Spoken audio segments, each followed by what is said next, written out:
Hello everyone, welcome to Brown Strings.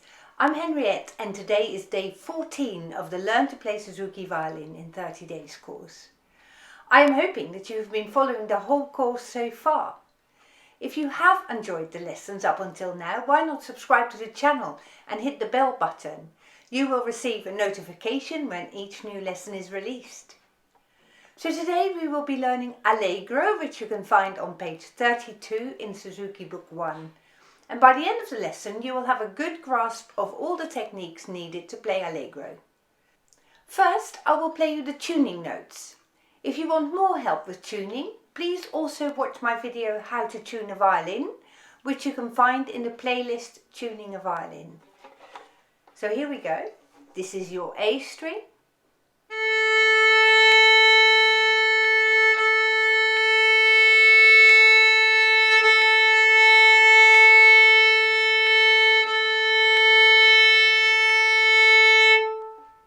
Here is your D string.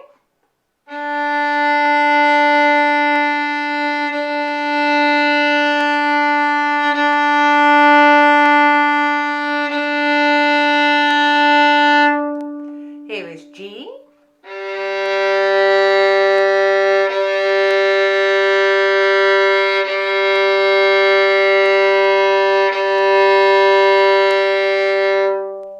And the E string.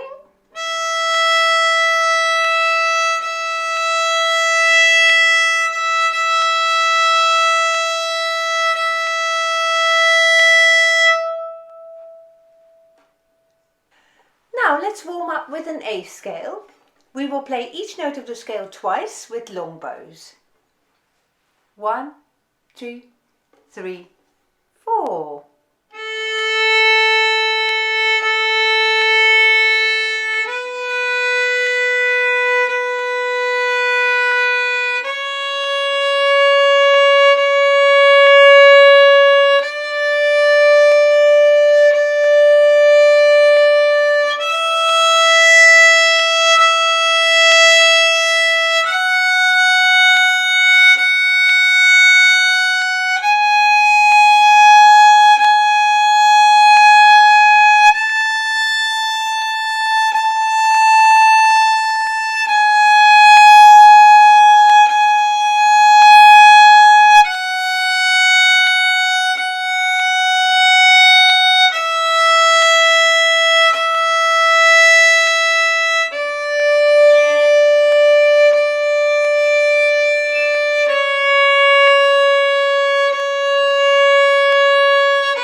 Next, we will practice the A arpeggio, and I hope that it is in your head by now. If not, you can find it on page 30 in the book at letter A. And you remember that we have a repeat at the end, so we play the whole arpeggio twice over. I'll count us in for 4 before we start, and we play each note once. 1, 2, 3, 4.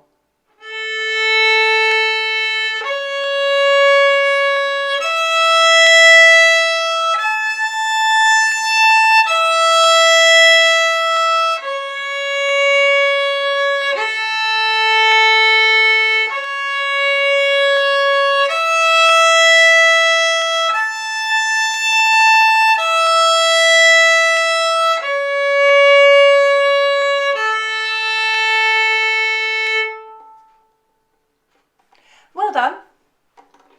Now let's take a look at Allegro, which is on page 32 in your book. And we're going to read it through first. So let's read the first line. And we just want to know what the fingers are. So the fingers are going to be 3 on E, 3 on E, then E, E, 1, 2, 3, 1, E, E, 3, 3, 2, 2, 1, A, 1, 2, A. Okay, so when we will need to start on the third finger on the E string, we will need to find that first. So you need to test your fingers E, 1, 2 and 3 first. And to be sure that your third finger is in the correct place, we can check it with the open E string. So I'll show you how we do that. E.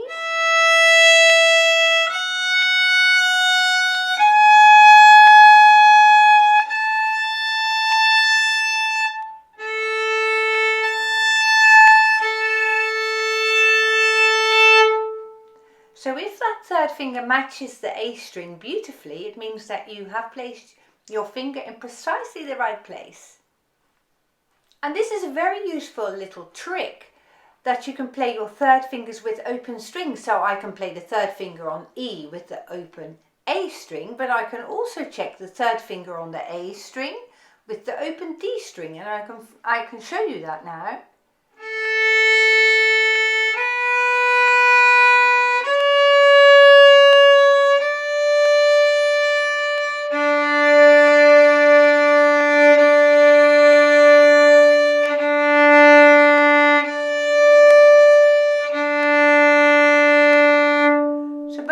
Are called D. The third finger on A is called D, and the open D string is of course also called D, so they match together.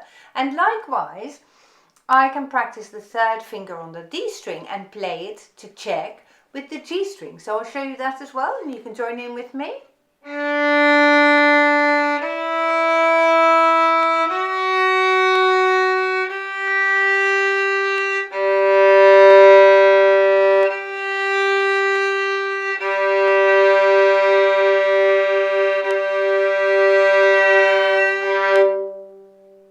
So that's well worth practicing.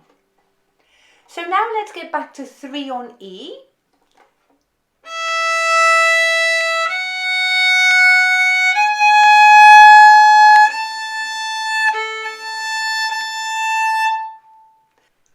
So let's take a look at your piece now, and we will play the crotchets in bar 1 with whole bows and the quavers in bar 2 with half bows.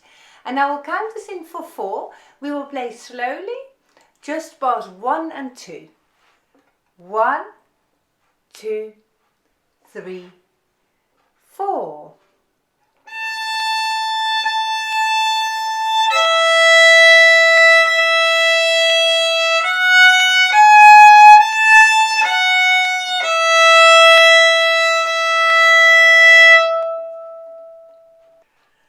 Shall we play that again? So I'm testing my third finger.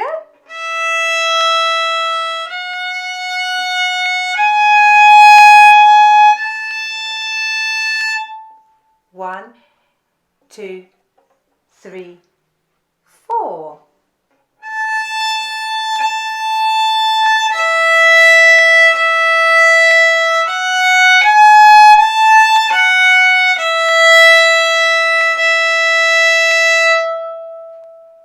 Well done. Now bar 3 starts on the third finger on the A string, so let's check that note again.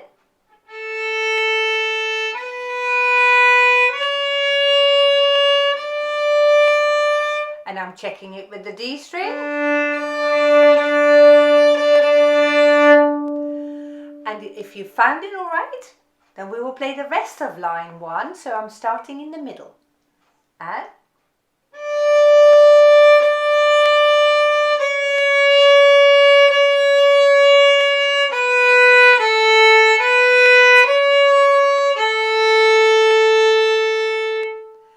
let's play that second half of line 1 again.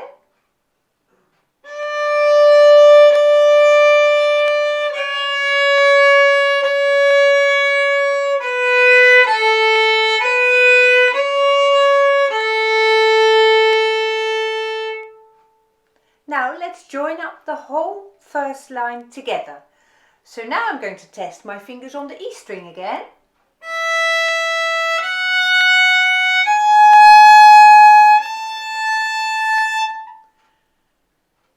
After 4, 1, 2, 3, 4.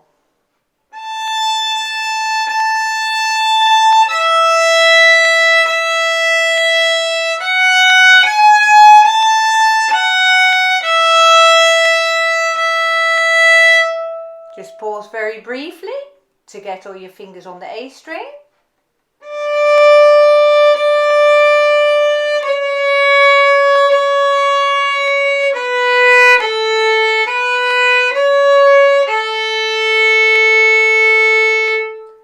And you will have noticed that I took my time in that middle section of that first line to get my fingers in gear. You will gradually find that you'll find that place for your third finger faster and faster. So if you start with a long break, it doesn't really matter.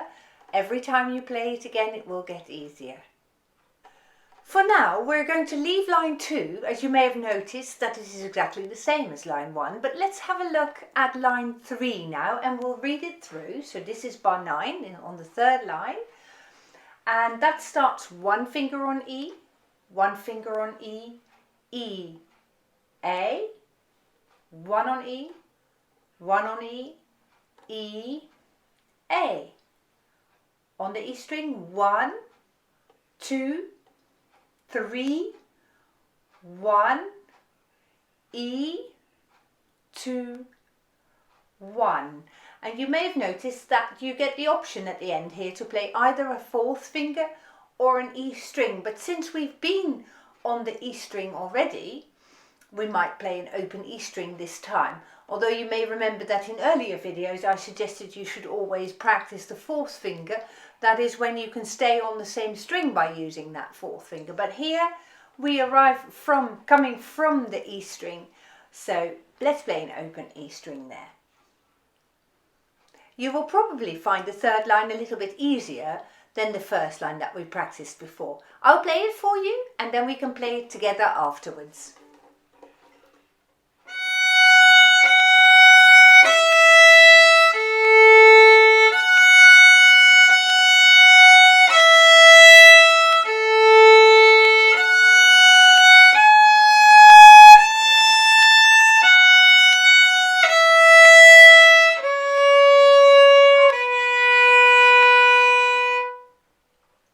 So let me count us in for 4.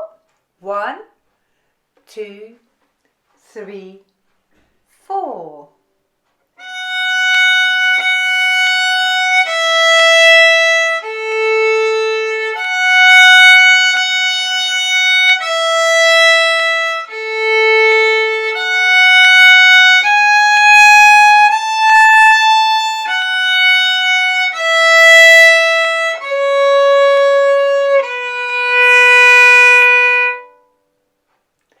Now you may remember that in one of our earliest videos, perhaps day 3 or 4 or so, we were practicing that seesaw exercise when you changed between the strings by means of your elbow. So your elbow came up when you played a lower string and your elbow went down when you played a higher string.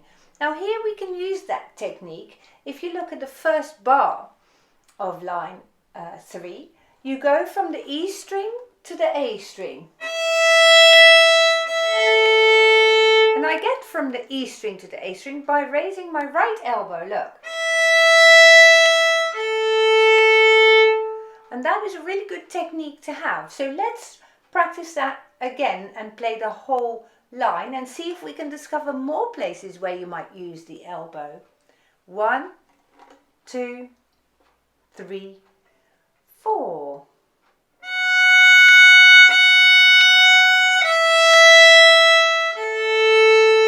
Now my elbow needs to go down again because I'm going to the E string. And here my elbow comes up. And my elbow needs to get down again, back to the E string.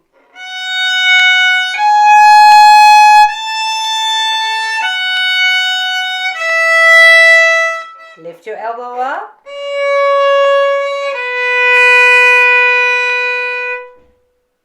That's really good to be thinking about it like that. So let's play line 3 again, and this time I won't stop to sort out my elbow. We'll join it all together. 1, 2, 3, 4.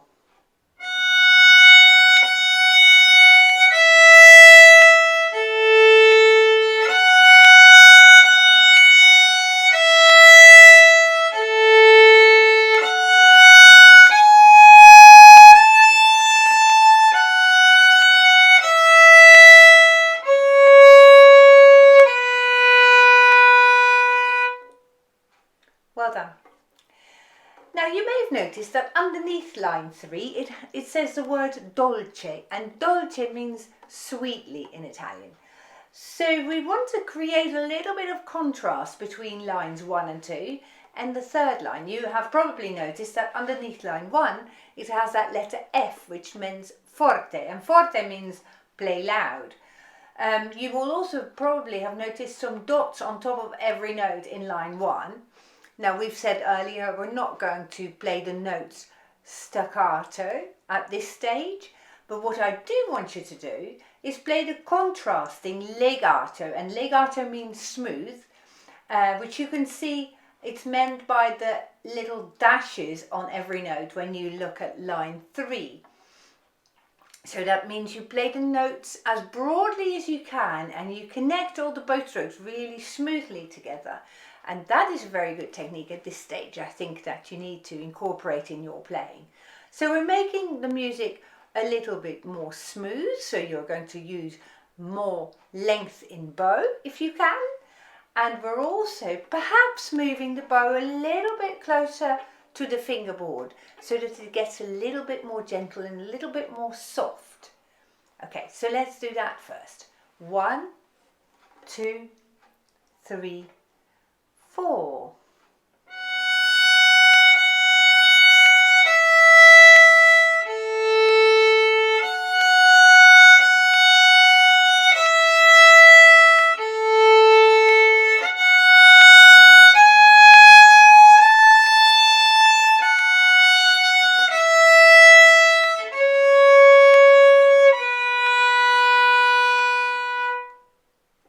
Now underneath this last bar, it has that little hairpin, which means take down the volume, diminuendo, and diminuendo means gradually become softer. And it has the word, or the letters rather, R-I-T, and R-I-T is an abbreviation of ritenuto, and ritenuto means hold it back a little bit. In other words, slow it down a little bit. So that's what you can do while you play the notes of the fourth line of line 3. And then take a look at the very end of line 3. Over the top you can see that little eyebrow thing, and that is a pause, and that means just hold off the music, hold off starting line 4 a little bit, because we're going to get back into our old style of playing at the fourth line where your music is loud. Okay, so the third line has been a contrasting line to what comes next. So before the theme comes back, we'll just hold it off a little bit and it comes more of a surprise. So I'll play lines 3 and 4 for you, and I want you to listen out to see if you hear that contrast in the style of playing.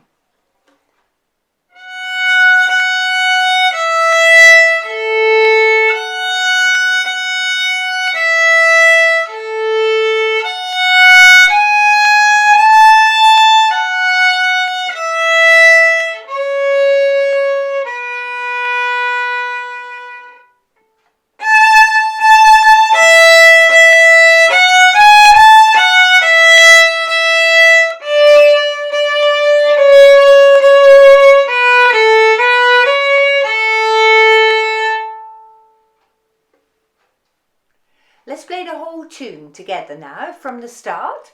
I'll count us in for 4. 1, 2, 3, 4.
who want it a bit faster, we will try that in a moment.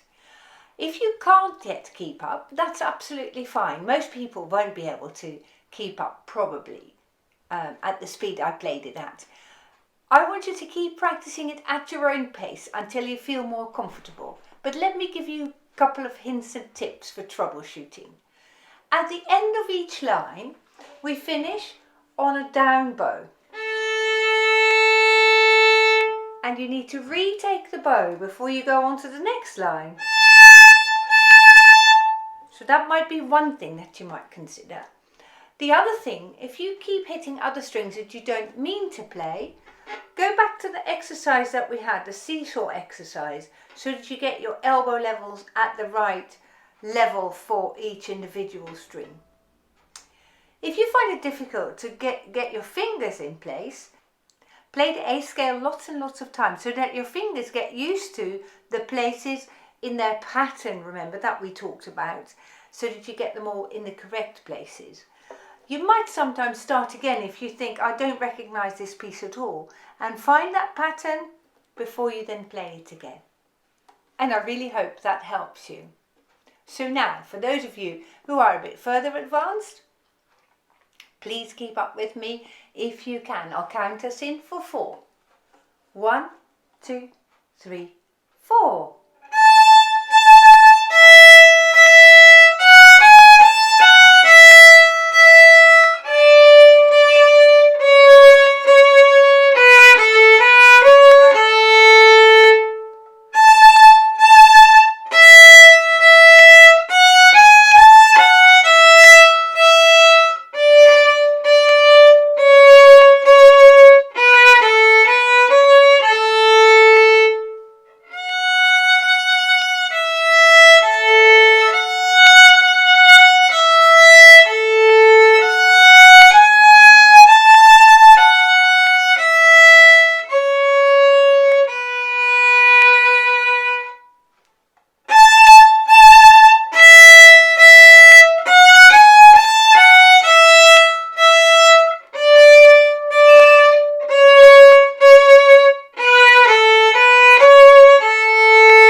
I hope you enjoyed that. Very well done.